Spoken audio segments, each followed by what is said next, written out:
All right. As far as the injuries go, Michael Burton has a pec strain.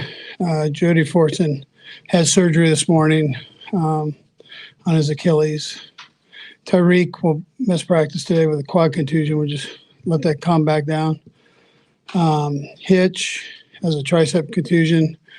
Oh, he won't practice today. Again, just calming that down. And then Joe Tooney will rest him today. So with the hand. Look forward to the challenge of playing the Titans. We haven't played them in a couple years here, but they sure are a good football team. And everybody got a chance to see that Monday night. I mean, they thought they did a real nice job there. So we'll start our preparation today with the first day of practice and get ourselves ready to go down to Tennessee. Anyways, with that time yours. Coach, what do you want to see out of Chris Jones and Shavarius Ward since they are going to practice today? What are you hoping to see out of them before you? Yeah, well, just kind of get back in the swing, knock the rust off, get back in the swing of things. They've been working hard. They haven't been practicing. So, but conditioning won't be necessarily the issue. It'll be just getting back out there and doing the football stuff. Andy, last time we went to Tennessee, there was the end of the game that it seemed like there was a billion ways you could have won that game, but it was the last game you lost in 2019. Was there something, whether it was in the facilities or the week after, that you could sense that was kind of a gut check for you guys? You guys were going to respond the way you did. Yeah, I didn't handle that right. All said and done, that last call wasn't a very good one. It didn't work, and call a screen, and we've been running the ball pretty good, so I probably should have just stuck with the run. But that's hindsight. So, but I do remember it very well. Yeah, as far as things going on, I mean, our guys, they bared down. I mean, we all had a piece of it. It was special teams, had the block, and defense gave up some yardage there right at the end, and we all had a part of it. So, and the guys, we started playing better after that. I mean, which is kind of your point. So, following up on your time in Nashville in 2019, Derrick Henry rushed for 188 yards, 2 touchdowns. Everyone saw what he did Monday night. What type of formidable challenge does facing that particular running back face? Yeah, he's a great kid. He's a good football player. To think that he's carrying the ball as much as he is, and year after year he's putting up these numbers, it's crazy. So, and he's a great player. So are you going to hold him to no, that's not what's going to happen. But he's going to get his yards, and then you just have to limit it the best you can. You got to tackle him. He's a big man, but you got to tackle him. And our guys know that, So they've got a good offense. They base it around 22. So they got a great play action game, and that comes off of action to him. And so, we got to be ready for all that.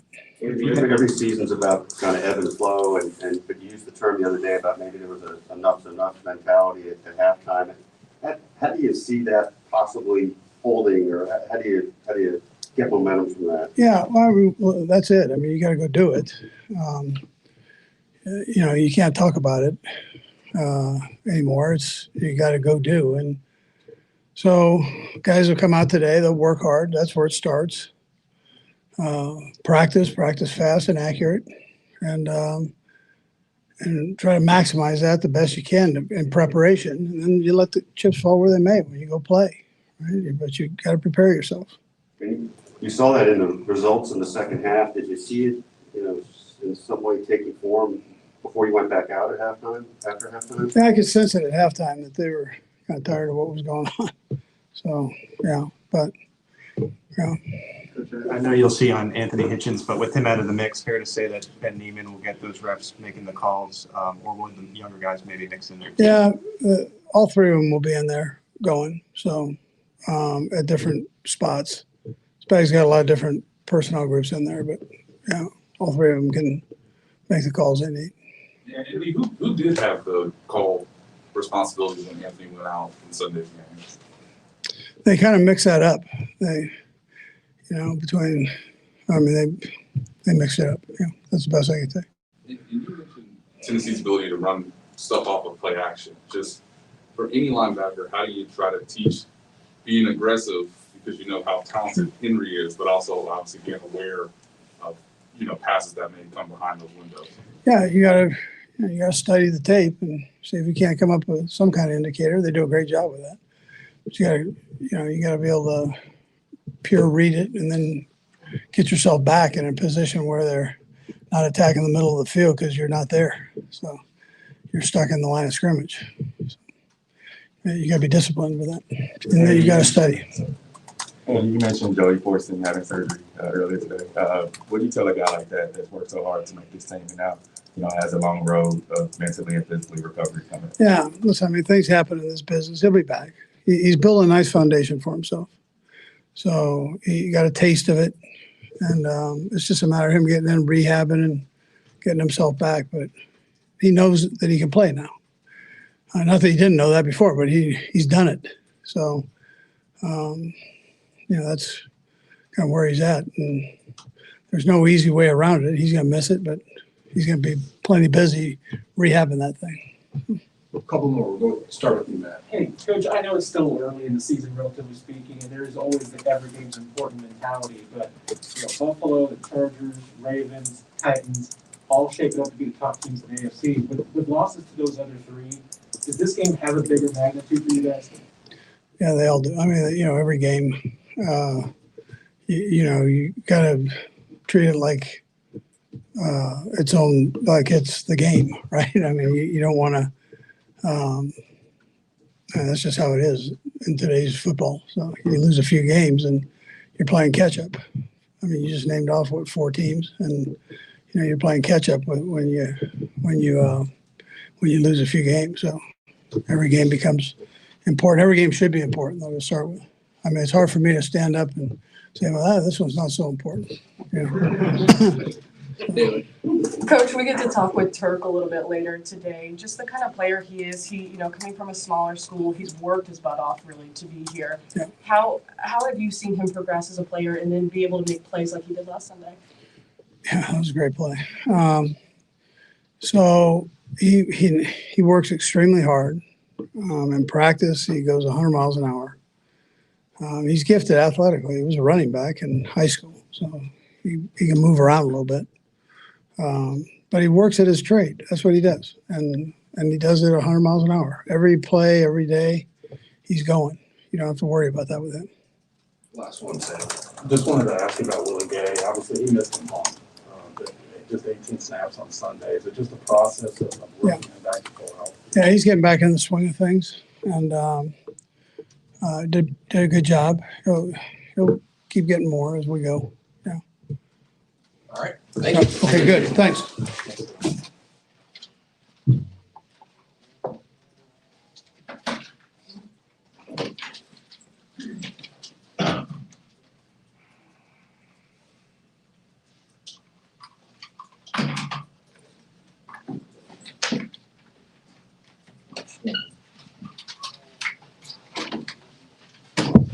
All right, guys. Fire away. And Patrick, with looking at the way the AFC is shaping up right now, and the teams at the top, the Ravens, Chargers, Bills, you have losses against them. You have the Titans are in that picture too. Does this game have a bigger importance and more magnitude, considering the way the season's gone to this point? I think every week's extremely important. Obviously, we haven't won those games early in the season, but you treat each week like its own thing. And the Titans are obviously a really good football team. I think everybody knows that. We've had some history with them playing against them, and they beat us, and we beat them. So we know that they're going to come in and battle. And so we're excited for the challenge of getting to play them at their home stadium, playing against a really good football team. In the second half, for lack of better terms, you finally seem to find yourself again in what we're used to seeing. Upon your film study, what do you think maybe made the difference there? Yeah, I mean, I think as an offensive, but especially me, just stopped hurting myself. I mean, just stayed within the reads, stayed true to the reads, and then when it broke down, got out of the pocket and try to make some plays happen. But just pretty much just staying true to who I am and not trying to do too much, and kind of relied on the other guys to make plays, and they did. Patrick, the last time you guys were in Tennessee, obviously the end of the game didn't go well. It was the last game you lost that year in 2019. Could you sense maybe what led to sort of the turnaround after that game? We kind of like this year. I mean, we kind of had our backs against the wall. We kind of had to start winning games at that point, I believe. It was kind of close division race. We wanted to win the AFC West first off, and similar situation now. I mean, we're going in there knowing that it's a tight race, the whole AFC, not just the AFC West. And so we're playing the Titans are coming off a big win and have played great this season, so it'll be a great challenge for us. I feel like with what you guys have been through, that backs against the wall feeling leads to your guys' best. Yeah, I mean, I think it's just we get the best out of each other every single day at practice. You have to go in with that mindset of we have to get better and better. I mean, obviously, we want to win every single week. We want to win every single day, but you have to get better and better in order to be where you want to be at the end of the season. And we're going to play another great football team early in the schedule, so I'm excited for the guys to see where we've kind of what we've become as the season's gone on. You made Come On Man, you saw that, right? I didn't see it, no, but I figured it'd be there. You did, you called it. Hey, you saw Tyron get upset there toward the end of the first half in Washington. Have you come across many guys with his brand of passion? No, I mean it's special, but that's what makes him so great. I mean, I think he said it after the game, but I mean I love that. I mean it really brings the best out of everybody to see that passion. I think you saw that with Tyreek in the second half for us. When you came in, when you have that energy, it's infectious on the whole team. And we know Tyron loves football. He's not mad because he's blaming someone. He's mad because he wants everyone to be great, and I think that gets the best out of everybody. Has he kind of let loose like that before? I would say a little in similar ways. He loves his game. He loves being a part of this team. He knows how to get the best out of every single person on this team, offense and defensively. I'm excited when you see that Tyron. Usually, good things happen for us. So you like seeing that when he? Yeah. There's obviously a time and a place for it, but I mean, when you see that the energy that he has. I mean, he's trying to get the best out of everybody. He holds himself as much accountable as anyone else. And so if he feels like he's up to par, he's going to step his game up, and he's going to expect everybody else to do the same. That's why he's one of the best leaders I've ever been around, because he expects that every single play. Why do you feel like you guys have been the best in the league so far on third down? What do you think has sort of been the difference maker, and you guys converting at such a high level? Yeah, I think it's just executing the game plan. I think the coaches do a great job of kind of telling us what to expect on third downs. And I think guys, at the end of the day, guys get open. I threw a couple short passes the other day, like with Jarrett McKinnon, and he freaking breaks 5 tackles to get a first down. Guys get vertical. They know where the sticks are. And I think having good first and second down as well and keeping us in those third and short situations helps out that a lot as well. Does it get sometimes physically or even mentally draining, knowing since I guess the AFC Championship game that you all lost, that you've been the team to beat, so to speak, in the AFC West, when you know that each and every week that you're going to get your team's best, and you all have to make sure that you're up for the challenge each and every week? I don't think so. I mean, I wouldn't want it any other way. You want to be the guys that everybody's going for, because you're going to get the best shot from everybody, and that's going to make you great in the end. And so I think the guys understand that. We know that we're going to get a great game every single week, and we have to come prepared to battle every single week, and that makes us better in the end. When you saw the game, because I know you're a fan of football, Monday night, obviously last time you all faced off against the Titans, Henry rushed for 180 yards, 2 touchdowns. Monday night, 143, 3 touchdowns. What type of challenge do you think he presents for this defense? Yeah, I think he presents a challenge for everybody. I mean, he's one of the best running backs to me of all time. I mean, the way he's able to run the football to get 20, 30, whatever 40 carries it is, and he comes back the next week and he seems like he's just as fresh as the week before. He's a special talent who works his tail off to be who he is, and so we understand it's going to be a great challenge for any defense to stop him, but we're going to try to do the best we can at limiting him as much as possible. Patrick, in the film room of the interception that you drew, do you watch that play? Do you already know that, hey, I already know what went wrong on this play? Yeah, I mean, all you can pretty much do is laugh about it. I mean, there's no excuse you're going to make. There's no rhyme or reason of why it happened. You just kind of have to just move on to the next play. And I think that's what I did on the football field as well, is just you can't go back and dwell on it. I mean, it happened. It'll be shown for a long time, but you kind of have to just kind of move on to the next play, and at least I'll be able to say we won the football game after that. But did you actually watch that play in the film room? Does that actually come up? Oh yeah, I watched it. Everybody started laughing. I mean, that's pretty much all you could, including myself. To that point, I know it's kind of similar to the Baltimore thing. I know actually after the game, I think it was third down, and this was third down when you threw the interception. Do you think, I guess, it's sometimes it's better just take the sack versus, or at least try to take the sack versus throwing the football and having an interception that take place? Yeah, especially in that situation. I mean, in the half, all we were saying before the drive was get points. I mean, obviously we want to score touchdowns, but we need to get points. We could have tied the football game. We have one of the best kickers in the league. He would have easily been in range. So just being smart and knowing that, taking the points and not trying to press, get the touchdown, and then move on to the next half.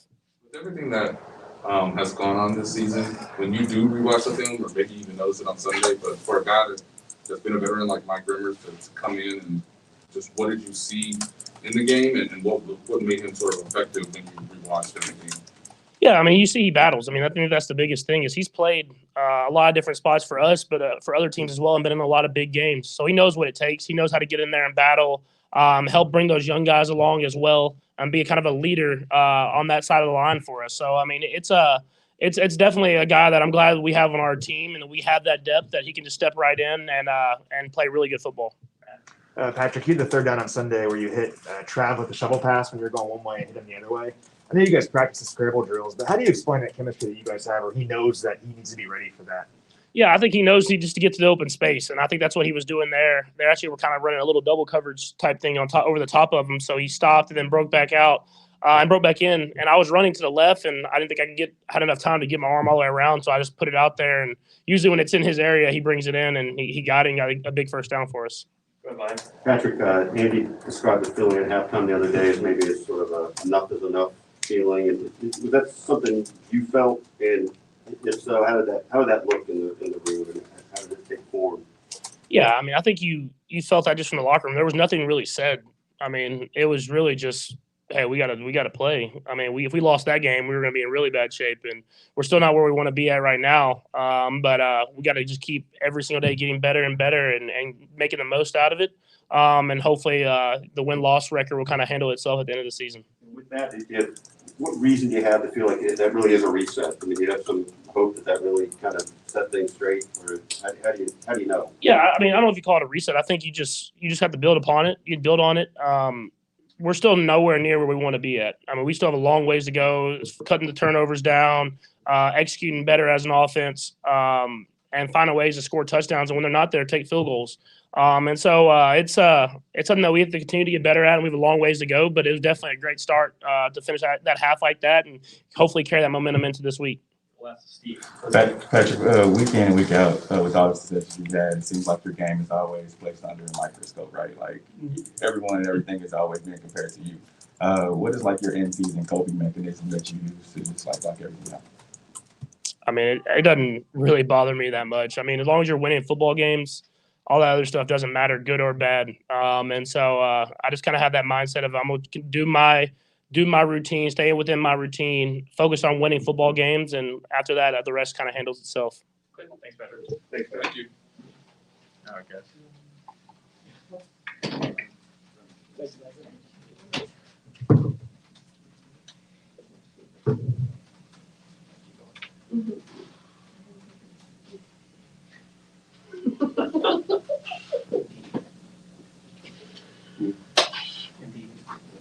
Good. Blow up with hair.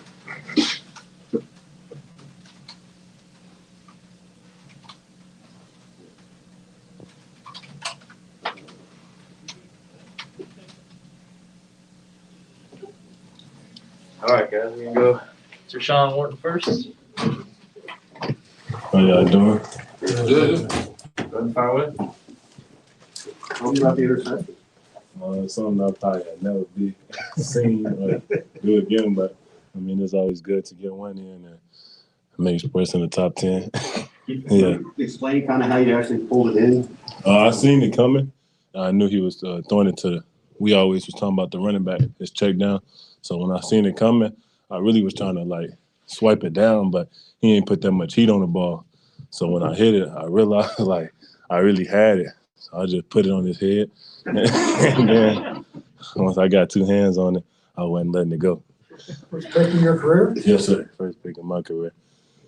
Sir, when you break down the film of Derrick Henry and you know what he's capable of doing after contact, what's the mindset coming into a game when you know you're facing a powerful running back like that? I mean, all 11 guys to the ball, of course. and just making sure he up front we don't let him get to the second level. Because I mean, when you watch him as he build up speed, that's when you really get dangerous at that second level. So coming in trying to stop him at the line of scrimmage and hold him there, and you know, he's a good player, so good players gonna make good plays. But that's what we're trying to do: just set the line of scrimmage up front and make sure he don't get to that second level. Would you say that he's probably the toughest running back that you guys have faced so far this year? I mean, I give Nick Chubb his credit. He was a tough running back, and Kareem Hunt. So, but as far as like attributes, he probably one of the toughest. It was a good challenge for us. Is there a shift in like tackling strategy when it comes to a player like this, or is it just more rallying? With I mean, we always say kill the engine.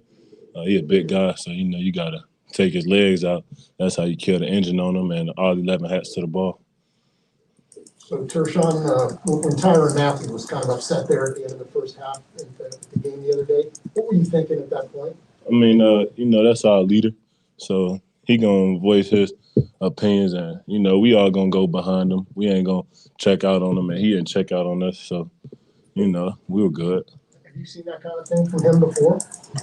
Yeah, he's a very emotional player. He loved what he do. You know, he loved the game, and he put his work in for it. So that's all it is. You know, every player voice things differently. So what was he saying? Oh, I didn't know what he was saying. You know, his voice kind of high. You know, after you guys gave up that long touchdown pass, you guys obviously shut them out, and they didn't even have 100 yards in the second half. Right. Is there a coincidence there between I mean, him kind of going off and you guys playing better? I think halftime adjustments. You know, everybody took in what was going on, and the coaches fixed things, and we got better throughout the half. He said post game that you guys love it when he goes crazy. Yeah, you know, we do love it. You know, it's just who he is. Like when you see him in the locker room, see how his approach to the game, you know, he love what he's doing. The first game this year, where I believe everybody on the defensive line might play. Right. What will that mean for the potential of this defensive line when you guys are all available and playing well? What could be sort of the impact that has? I mean, it's something that we always wanted, so we could go in and instead of missing people, you know, you get to see how everybody play with each other and see, you know, how we can stop this run and really put everything together with everybody being out there. Turk, you mentioned the SportsCenter top 10. I imagine you grew up with it. Just if you could elaborate, what kind of phenomenon is it like seeing yourself kind of make that? I mean, yeah, it's like you always dreamed about it. So when I heard about it, I didn't really see it because, of course, we was on a plane. It was just my family was calling me and telling me. So I had to go look it up. And when I looked it up, it was just crazy seeing your name up there, like, and your jersey number. Like, it's just something you always imagine. What does that mean for you, though? Because, I mean, you went to a smaller school. You've had to work really hard to get here. Coach Reid says you're someone who always goes 100 miles per hour during practice. So what does that say about your work ethic? I mean, it was fourth quarter, so I feel like it shows I'm a finisher. You know, I finished the game and just showing that it's never done. You know, I call game. Hey, Turk, it looks like you've been playing a little bit more versatility this year and a little bit more on the outside than last year.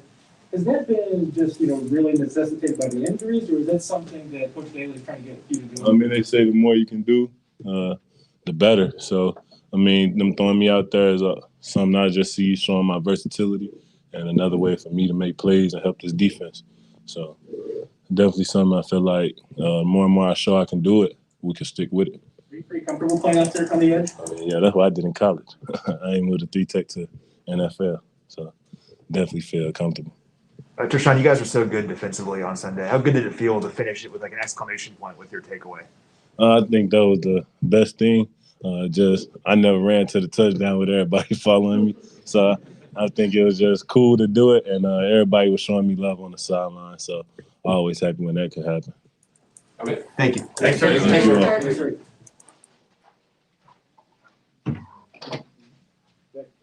Sweat like he was in church.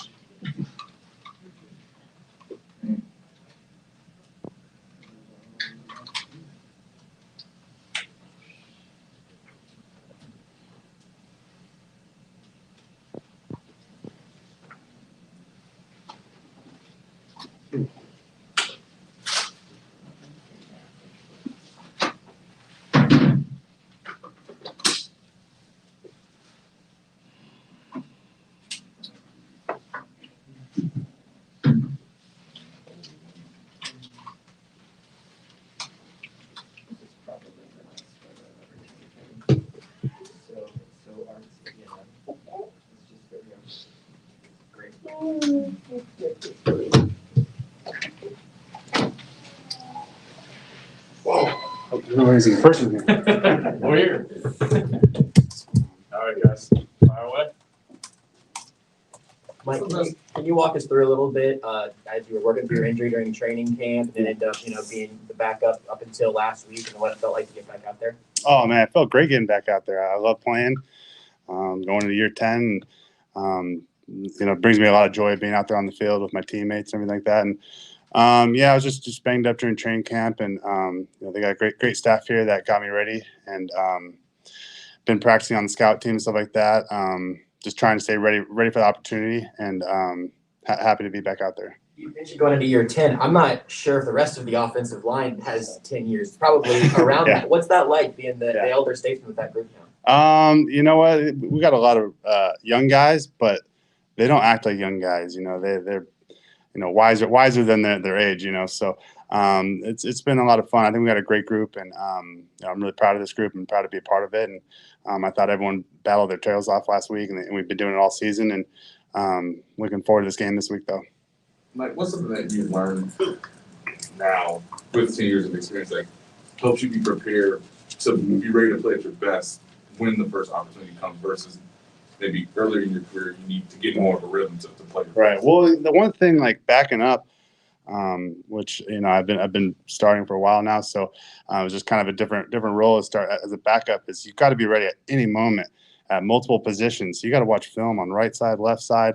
You got to take practice reps at left and right sides. So you can go in any place. So you have to be ready at all times. So I've been keeping my mind active and physically working both ways, and just trying to do what I can to make the game or the practice as much of a game-like situation. Last week, how many positions have you been working at in practice throughout the season? I mean, all four, everything but center? Yeah, everything but center. You never know what'll happen during the game, during the season. So it's a long season, and unfortunately injuries are part of it. So you gotta be ready for anything. So practicing whatever they tell me to. Do you feel like you're a significantly better player at right tackle than left tackle? And if so, why? It's not like the guys you're blocking on the right side are not very good. I mean, just for me, I have the most experience at right tackle. So it just comes a little more natural for me. I feel comfortable with the left side. It just takes a little bit more work, and I have to think a little bit more. Right tackle is just, you tell me what to do, and I just do it. I can do it, and I feel a lot more confident. Yeah. When did you find out that you were going to get the start, and just how did it feel to kind of have all of this work behind the scenes pay off?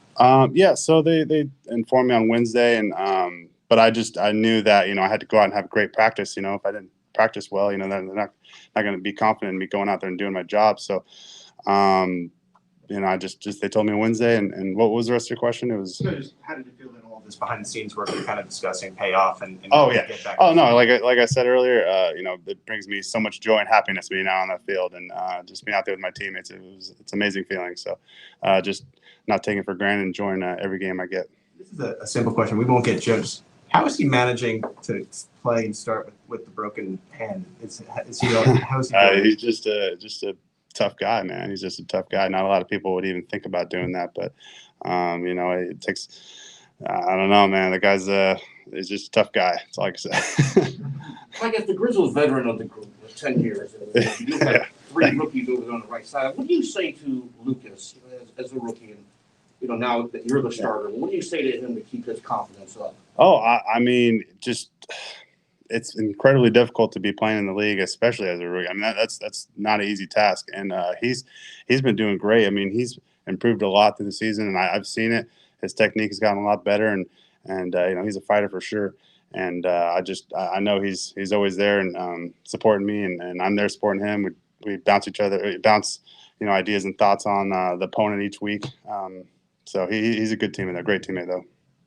Mike, in the second half, it seemed like Patrick Mahomes kind of settled into his old self, and it was like the old Patrick was out there. Can you guys, as the line, sense him kind of figuring that out and falling into it, or is there an adjustment made? I think it's not just him. Honestly, it just felt like the whole offense. It just everything was just kind of clicking, and yeah, I mean, you could definitely feel it when it's third and whatever, and you're picking up first downs and not punting. That you're feeling that, and you can feel the momentum shift.